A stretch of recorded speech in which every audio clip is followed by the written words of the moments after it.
Conservative. Constitutional. It's the Andrew Cooperrider Show, keeping you informed on what's going on right here in Kentucky.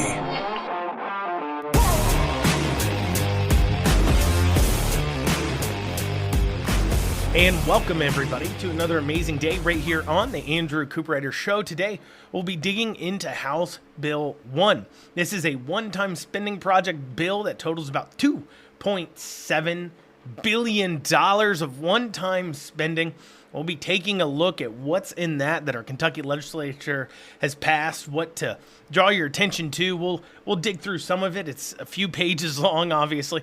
We'll get through the important parts kind of at the beginning as we get to it, just pointing out government spending, because so often we as conservatives, we as people who call ourselves fiscally responsible, will say we want our government to spend less, we want them to do less, but we won't explain what we mean. We won't explain how we want our government to accomplish that. Where are they misspending money? Where do we take issue with it? And that will be what I try to do as I'm looking at House Bill 1 and informing you all of what I believe is wrong here and what I think isn't very conservative, what can be cut, what needs to be addressed. Some of it is cut, some of it shouldn't be spent on that. It needs to be spent elsewhere. So we'll be digging into that today. But before I do dig into it, I want to mention yesterday, in almost passing, I talked about Aaron Thompson. Aaron Thompson is the president of the Kentucky Council on Post-Secondary Education. And I was talking about why Senate Bill 6 failed. Senate Bill 6 was the Diversity, Equity, Inclusion, DEI bill in the Kentucky legislature. And a lot of people had questions about why this didn't pass. It was certainly moving, getting hearings, getting a lot of attention. When it was over in the Senate, we are hearing a lot of headlines about it, and then it leaves the Senate, heads over to the House. Jennifer Decker changes it a lot, but it still is dealing with DEI. Some parts she made stronger. I think one part she made a little weaker. The rest of it, I think she made stronger. And so she put that together, that passed the House, flying colors, no problems, heads over to the Senate, and then they refuse to call it. And everybody's like, why won't they kall this bill? Well, I knew it was pretty straightforward.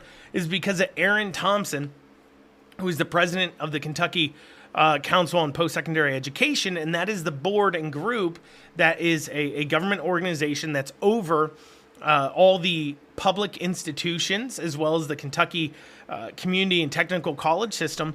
And additionally, they're in charge of licensing any private or online, any kind of colleges that want to operate in Kentucky. They're in charge of approving and saying that they are accredited. And I mentioned that Aaron Thompson didn't want this to pass. He's good friends with the members of leadership. David Givens hangs on to every word. Senator Stivers, he grew up in Clay County. Aaron Thompson grew up in Clay County. They go back because they're both Clay County boys. That's that good old boy system that we see especially prevalent out there in eastern Kentucky. That's that good old boy system. And because of that, and Aaron Thompson didn't want it to pass, it didn't pass. It didn't move forward. And I mentioned why Aaron Thompson didn't want it to pass. And I went through that it was banning the mandatory, if the bill passed, it would have banned mandatory teachings and trainings for students based upon DEI initiatives and defunded DEI offices completely. And that's a big problem for Aaron Thompson because he has authored, and therefore gets paid, several textbooks and books that are used in those courses. And those books include Diversity, Anti-Racism, and the College Experience, Infusing Equity and Cultural Competence into Teacher Development, Implementing Innovative Leadership and Inclusive Learning Environment, Infusing Ethics and Diversity into Teacher Education, Personal and Systematic Racism, Root Causes, Current Realities, and Anti-Racist Remedies, a handbook for college students, Humanity, Diversity, and the Liberal Arts, the foundation of the college education, and went through those books. And if this bill had passed, those books would no longer be allowed to be used in courses for mandatory teaching. And at the time, I called it out as a reason why Senate Bill 6 didn't pass. But there is something else I want to call out there that points to the amount of just corruption we see within our government across the board. Why is it that we have the president of the Kentucky Council on Post-Secondary Education, has great influence with all the colleges and universities, like all of them, public, private, doesn't matter. And here he is authoring textbooks that is colleges and universities are mandating students have to buy. And these textbooks aren't cheap either. I mean, according to Kendall Hunt Publishing, his textbook on personal and systematic racism, root causes, current realities, and anti-racist remedies, a handbook for college students, is $70. $70 for that textbook. And he and one other person is the author. And this is recently wrote. I mean, the copyright on this is 2024. It's 470 pages. And so you can see how they're grabbing these books, and he's profiting off the mandation of these types of courses. And on top of that, he's then hawking these books on state website. If you go to the Kentucky College Post-Secondary Education website and go to his profile page, he has those links to those books where you can buy them on the state website. So obviously this is a big problem and a big conflict of interest. And I felt it was necessary to draw that to people's attention and to start calling on questions and saying, why is it that this guy is able to profit off his government position and then on top of that has so much influence with our legislators that even key pieces of legislation they come out and push. If he says, I don't want that to pass, it doesn't pass. It's very corrupt. That's all I'm saying. It's very corrupt. Speaking of DEI, recently the left has discovered a new idea. And I don't know if you've noticed this online, if you go online at all or anything else. And what liberal media has started to push this idea that when conservatives, when Republicans like me, when we say DEI, what we really mean is the N-word. We just don't want to say it, which obviously is stupid. Not only because DEI doesn't just deal with races.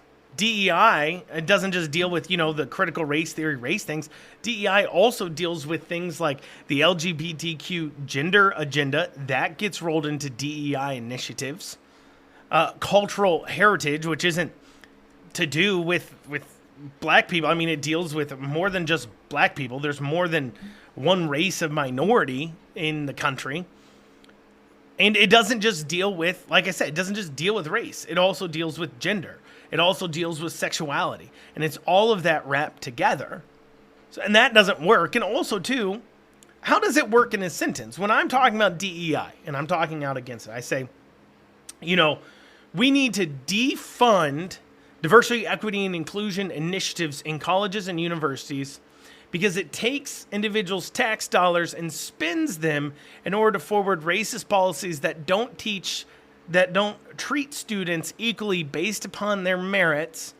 But instead, DEI says that we need to look at people based upon immutable characteristics like race, like gender, and also characteristics people just kind of make up or come up with themselves, such as sexuality and sometimes gender.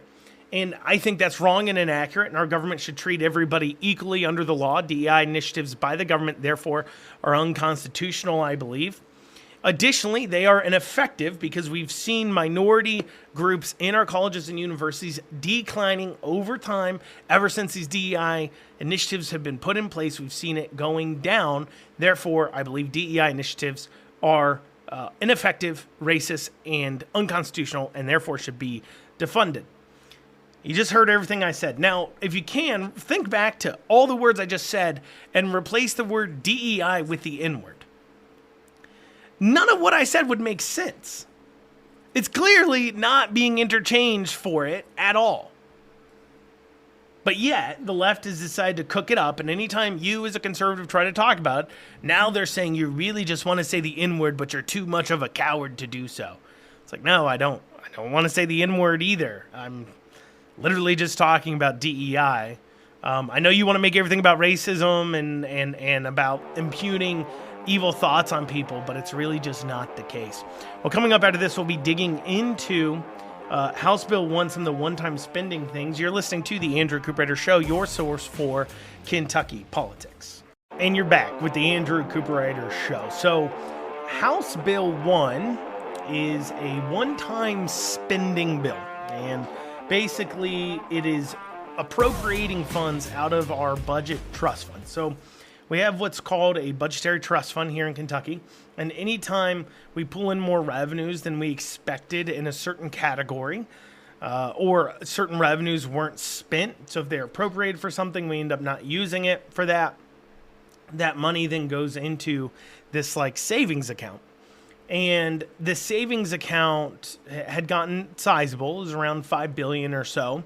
But it wasn't so sizable. It should be right around about a month or two's of operation of the Kentucky government, which is what it was. But, you know, for politicians, that is too much money. It's just burning a hole in their pocket. So instead, they decided they needed to spend it on some one-time projects. And so they cut out $2.7 billion, $2,739,603,300 to be precise, for one-time spending projects. Now, $252 million-ish of it is being spent so far. What I've looked through and I've digged through it is being spent on things like wastewater treatment, a lot of water work. $252 million basically of it is water work. And these types of infrastructure projects I actually don't have a big issue with. If you have one-time money in the government, what you don't want to do is try to bring on new bills. So you don't want to use that money to hire people. You don't want to use that money to establish departments or initiatives that will cost you money in the long run.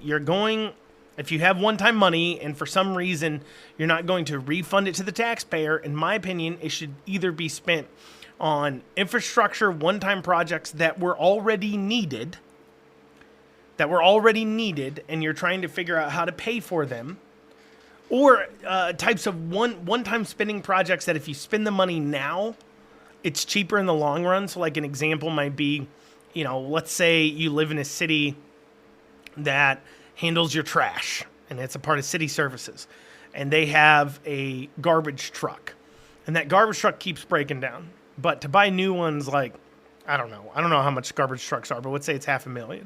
So to buy a new garbage truck, it's like $500,000. So instead of buying a new garbage truck, because you don't have that capital money, you keep spending on repairs, and let's say those repairs of that truck and downtime and fixes and parts and yada, yada, yada is costing you $250,000 a year or $100,000 a year.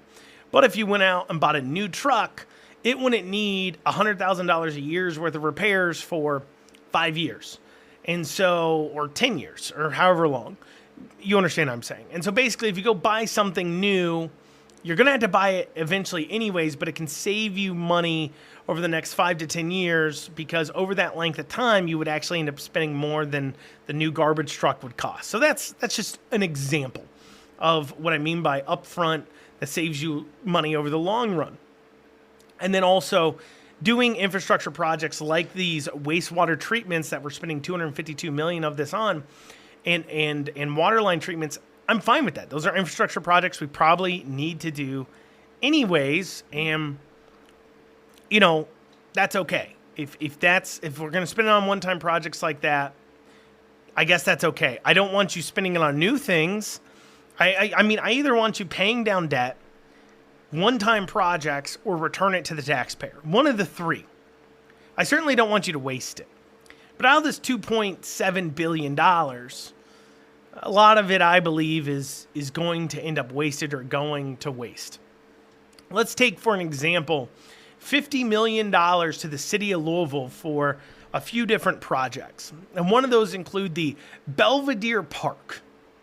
Belvedere Park is in the downtown of Louisville, and I don't know what they're going to do to the park. I don't know what they're going to improve on the park. But the problem becomes when we start spending money doing these improvement projects in downtown Louisville especially, it's kind of like putting a chandelier in a haunted house, because you have another problem you have to fix beforehand. And that problem is you've got a crime issue, you've got a homeless issue, you've got an issue that is making these spaces unusable. Look, I live in Lexington, and I know many people that live outside of Lexington that refuse to go downtown. I know I refuse to go downtown during certain times. I'll go downtown for like dinner at a specific restaurant or something like that. But I don't like going to downtown Lexington. Part of it's parking. That's an issue. So if you're not going to be solving parking, you're not going to be helping out. But the other issue is that frankly, there is a massive amount of homelessness and crime, drug use, needles in the street. I mean, it's just a gigantic problem. And unless you're taking steps to fix that, spending millions of dollars on downtown parks, it doesn't fix the problem. All you're doing is, as I said, putting a chandelier in a haunted house. I believe you're dumping money into something nobody is going to go to in the first place. And for perfect example of this, let's look at the Belvedere Park in Louisville, okay? So, in 2024, so far this year, so from January 1st until March 31st is when I ran it, because we just started April. It's April 2nd. We just started April, so I want to make sure we finished out the month here. So in 2024, we had 100 so far within 1 mile of the Belvedere Park. That is a part of this $50 million package to Louisville. Within 1 mile, 127 incidences of theft, 45 incidences of assault, 58 motor vehicle thefts, 18 commercial burglary, 19 residential burglary, 40 robberies of an individual, 11 sexual assaults, and 4 homicides. If we rewind 10 years ago, we have 25 thefts, same area, 1 mile out from Belvedere Park.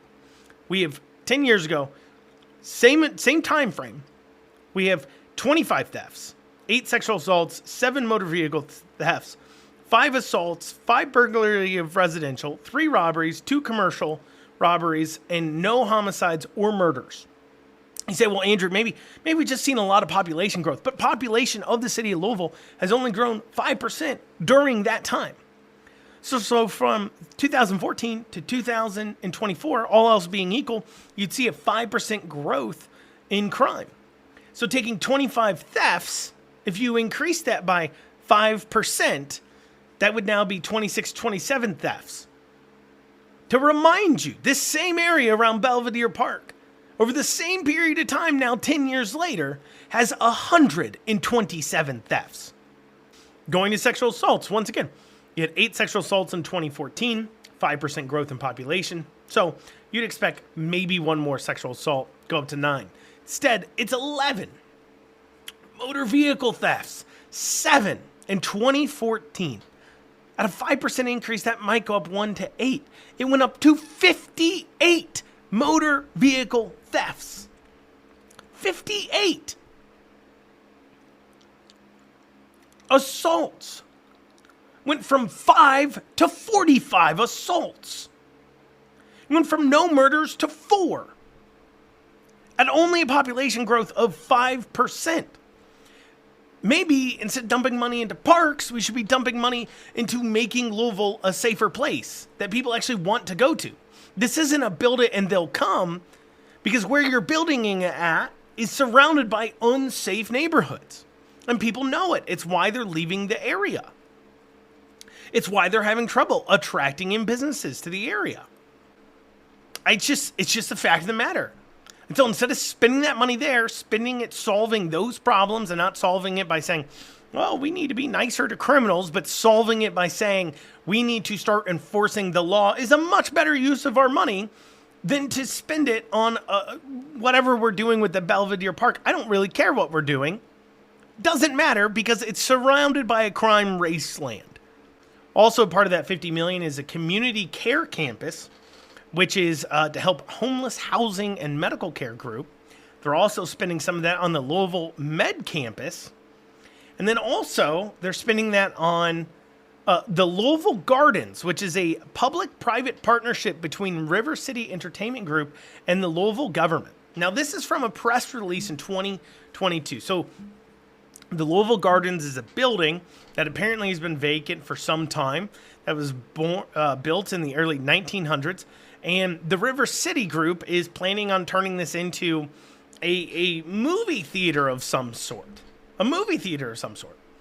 In this press release from 2022, Mayor Fisher said, announcing this project that now we're funding as a part of this $50 million package to Louisville, the restoration and redevelopment of the Louisville Gardens has remained a high priority throughout my administration. I'm proud to announce today that we've taken the next step towards giving this iconic property a renewed life. While the property has garnered interest from multiple investment groups and developers over the years, it was always important that the end use be something that will create long-term economic benefit for the community and be with a partner that has a heart for our city. So he's already lined out. He's already saying in this that private groups have wanted to grab onto this property. But instead of giving it up to private groups to let them handle it, sell them the property, let them develop it, whatever they're going to do, instead of handing it over to them, instead we're going to dump millions of taxpayer funds at the state and local levels now into a public-private partnership to help benefit a private company. And we're ignoring other offers we've gotten on the property in order to do this one. And why is it that this offer caught their attention? Well, because it isn't just doing some building that offices or something that isn't as economically sexy. No, it's because River City Entertainment Group wants to put a flashy notch in the belt of Louisville as far as flashy notches go of getting Louisville more so into the movie industry. We'll be going over that after this short break. You're listening to the Andrew Cooperrider Show, your source for Kentucky politics. And you're back with the Andrew Cooperrider Show, your source for Kentucky politics. For the break, we are going over House Bill 1's one-time spending, $2.7 billion of one-time spending, going through some of the projects that are outlined within the bill, pointing out some places where we could save money, we shouldn't be spending money, it's a waste of money, so on and so forth. And something I pointed out was this $50 million going to Louisville for a group of projects. We first covered the Belvedere Parks, kind of went over why I think that one's kind of wasteful. And now we've moved on to the Louisville Gardens, which is a public-private partnership with a private company and the city of Louisville in order to turn the Louisville Gardens Theater into a movie studios. And so you may ask yourself, why are we dumping, millions of taxpayer funds into helping a private company set up movie studios in Louisville instead of giving the building over to the many of other private people who've asked to develop the building and take it over, according to Mayor Fisher's statement that he made about it. He has rejected them, but instead has gone with this. And because it comes down to flashy notches in the belt. Because when it comes to the sheer business side of things for cities, for governments, the movie industry isn't worth a whole lot at this point. Maybe if Hollywood didn't have a location or something like that. But when you compare it to the many other industries you can go after and the amount of revenues they produce compared to the stable jobs they produce, the types of jobs they produce, manufacturing or, whatever, yada, yada, yada, those types of blue collar jobs, white collar financial jobs, those are easier to attract because you don't need as much to offer them, like, oh, here's the right scenery for you, here's studios for you, here's the talent for you. You still need the talent, but the talent's a lot easier to get a hold of for like business or obviously, something in the factory or warehouse side of things. So they're easier to obtain there. They need far less flashier places. And also they produce jobs that are more regular and more jobs for the amount of money that they do produce. Think about a factory making $1 billion compared to a movie making $1 billion, and think about which one creates more actual jobs within the area it's made. Now, I'm sure, movies create jobs at movie theaters and stores and blah, blah, blah, blah, blah. But point is they're not super great idea for the cities or states to really go after, but they're shiny, they're nice. They give you the ability to say, look what was filmed here. And so much so that, the state of Kentucky a few years ago passed a $75 million a year tax credit incentive for movie makers to come into Kentucky and shoot in Kentucky, and they'll get a tax incentive of up to $75 million a year. Well, that's a total amount, so you apply for as much of it as you think you can qualify for. But up to $75 million a year they can hand out. And since they've offered that, the most recognizable thing that I've seen to receive the money, not that I've seen, but that I can recognize that's received the money, is the 1,000 Pound Sisters TLC show. And that's not exactly a beacon of film achievement. It's not exactly something that they sit around saying, look what was filmed here in Kentucky. That's the most recognizable production I see on the list.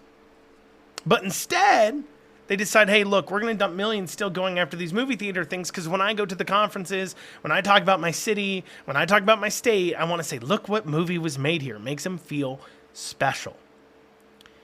What else do we have going on in this project? Well, the $50 million is also going to the Louisville vacant lot revitalization projects. And then also we have the Butchertown District project, which is one of these like 10-minute city ideas. And for those of you who have no idea what I'm talking about when I say it comes to 10-minute city ideas, this is a push to create cities with no cars, and basically phase out cars and try to say, basically everybody lives and works and eats and has fun within 10 minutes of their home. So if they just had everything closer to them, we wouldn't need cars. And this is kind of a little bit of a conspiracy people have about them wanting to take away your freedom, your ability to travel, constrain people down into one area that it's easier to control. At least you think I'm just kind of making that up. This is right from the homepage of the Butchertown District website that's pushing out this project. And it says, make it about the people. Great destination neighborhoods focus on people and not cars. The result is a designation neighborhood that is walkable and can integrate alternative modes of transportation. That's literally what it says, like on the front page. Destination neighborhoods focus on people and not cars. I've never once, do they realize people drive those cars? That, focusing on people means focusing on their ability to get transportation. But of course, they don't want you to transport. They don't want you moving around. They want you to stay put. And while a city, and then Louisville, and then also our state tax dollars, you don't live in Louisville, why should you care about these projects? Keep in mind, $50 million of your state tax dollars is being dumped into these things. And so while they're dumping it into creating some carless utopia, they're ignoring, once again, what the really important thing here, and that is Louisville has a gigantic crime problem, and anything you're spending on revitalizing downtown that isn't dealing with crime for the moment is a waste, in my opinion. Keep in mind, population in Louisville only grew by 5%. Let's look at the Butchertown District. 1 mile radius from the Butchertown District. In 2024, there was 44 thefts from January 1st to March 31st. In 2014, same time period, 5. 2024, motor vehicle thefts, 14. In 2014, 1. Burglary, commercial, 2024, 12. 2014, 0 incidences. Burglary in a residential existence, 2024, 7. In 2014, 0. Assault, 5 in 2024. 2014, there was 2. Sexual assaults, there was 5 in 2024. And in 2014, 0. Robbery of an individual, there was 3 in 2024, 1 in 2014.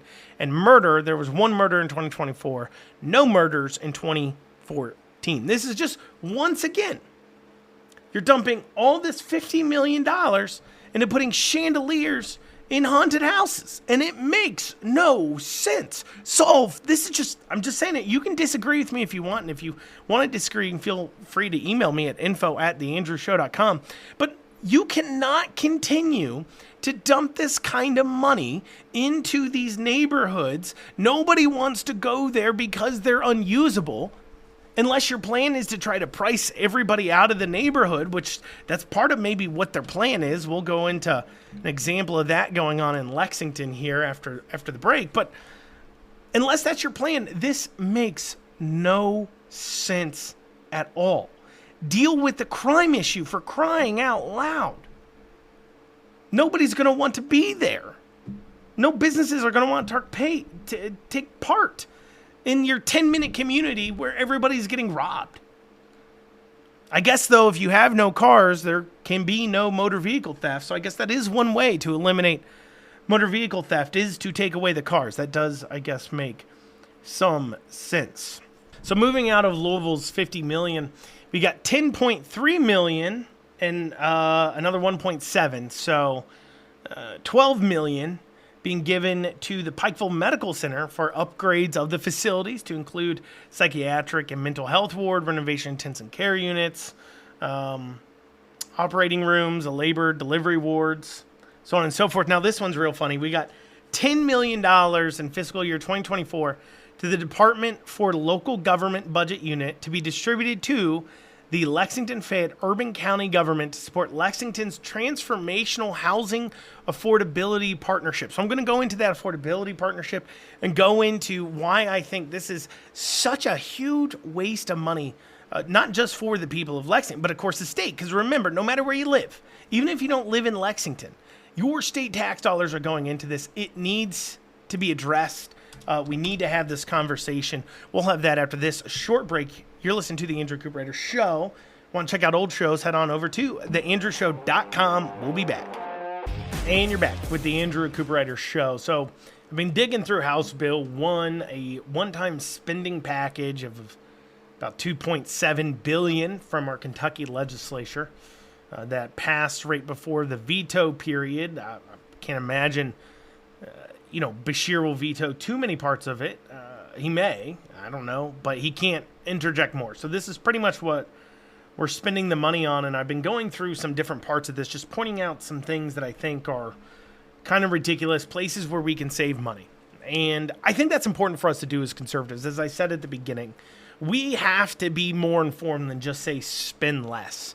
We need to be going to our legislators, going to our representatives, and when we're emailing them, when we're calling them, when you're talking to them out and about, when you're electing them, thinking to yourself, what do they find important? Are they digging through these things? Because keep in mind, think about myself, okay? I'm a business owner. I also do this show 5 days a week. This show takes me about 4 or 5 hours a day or so to put together. Just a little inside baseball for you guys. About 4 or 5 hours a day it takes me total to research it, edit it, put it together. I'm not an elected person. So you'd hope that elected people would be spending as much time digging through these things as I do and thinking through these things as I do, or you do. But a lot of times they're not. And I think that's where we had to be able to call them out and say, what is your thought process here? And let me give you one of these spending items that's hilarious and a perfect example of where the thought processes of government is just getting way outside what it was envisioned to do, and they're working, government's literally working against each other for ridiculous reasons. So in this budget, they have $10 million coming from the state to Lexington Fayette Urban County Government, so to Lexington, for the Housing Affordability Partnership, which is a partnership between, there's some private banks that came together, and then kind of heading it up is the Chamber of Commerce here in Lexington, and they're buying the old Transy baseball field. It's like 12 and a half acres, and they want to turn that into an affordable housing group. Now, they've done this before. We'll go into what this project most likely actually ends up looking like. But I do want to go into why the state feels this is important and why Lexington does this. It's because they say that our housing isn't affordable. We need more affordable housing. We need more housing. Well, any basic understanding of housing says this is a supply and demand issue. If you have, there's two reasons why housing is more expensive. One, supply and demand. The other is to deal with the types of things that we're building. But on the supply and demand side, if we have more houses, more supply, then the demand gets lower and the cost of things falls short. Like if we had tons of vacant houses across the city, we wouldn't have expensive rents because people would be trying to fill their houses. That makes sense, right? Well, let me tell you what the city of Lexington does in order to artificially reduce the supply. So Lexington's a growing city. But it's in a conflict, as a lot of these cities are, of they want to grow, but they still want to remain kind of urban-y feel. So they have these rolling hills and grasses. Well, the city of Lexington puts together a plan and does something called PDR, the Purchasing of Property Development Rights. And they spend $1.2 million a year administering this, and then about $2 million a year every year buying up properties. Actually, in 2022, they spent $2.5 million. So, not only is this a supply and demand issue, and what is this? What are they buying up? Well, what they're buying is these PDR, property development rights. They're purchasing the rights to agricultural land. So if you own a farm of at least 20 acres here in Lexington, and if it's by roadside and it looks nice and fancy enough, you can come in and say, hey, I want to sell you my property development rights, and they will pay you millions of dollars, sometimes, depending on how big your property is, what it's worth, to promise and put it on your deed that you will never develop this into any other usage other than agricultural usage, so that your property will remain that rolling hills, that classic Kentucky look to it, instead of it being developed into housing. So you see what I mean about supply versus demand. So literally the city of Lexington is going around spending millions of dollars, and they've been doing this for years, buying up the ability for property developers to come in and buy up land to add to our housing. So no wonder why our supply is low and our demand's so high. You want to grow the city, so you're taking our tax dollars, you're spending money growing the city and attracting people in, bringing in employers, but at the same time, you're also buying up the rights to build the properties.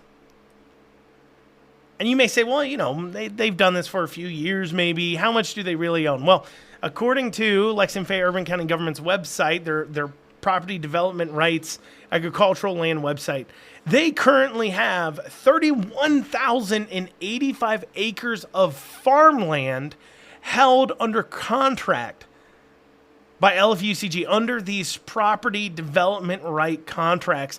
And their goal, by the way, is to get to 50,000 acres. So you're giving, if you don't live in Lexington, and if you do, you're still giving, through the state, $10 million to Lexington Fayette Urban County Government, who owns property development rights on 31,000 acres of land that they buy up specifically to stop people from building housing. And then we wonder why our housing's so expensive. So back in 2006, I found a University of Kentucky paper going over this and saying how much they paid. And back then, in 2006, they were paying on average $2,500 an acre.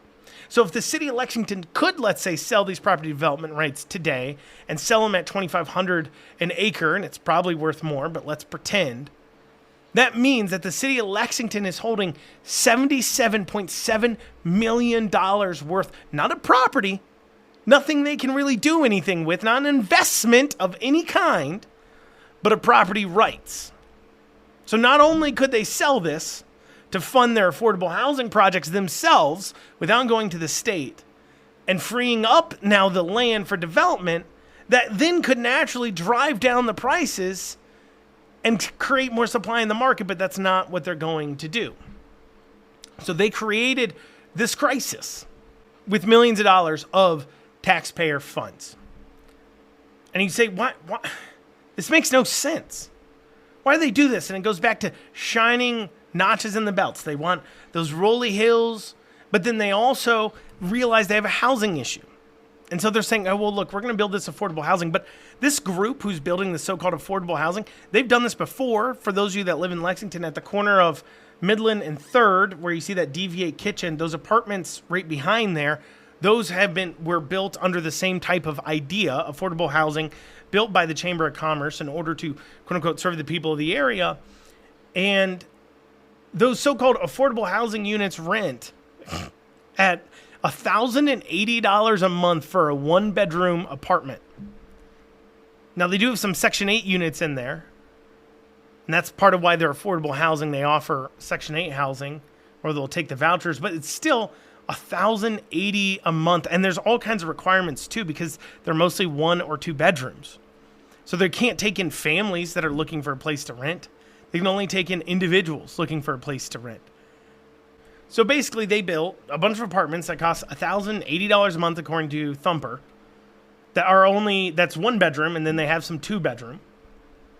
And outside of offering some for Section 8, it's not exactly what I call affordable. I mean, if you get outside of downtown Lexington, you can find, right now I looked on Zillow, units for $750, $799 for one bedroom units that aren't being subsidized also with tax dollars.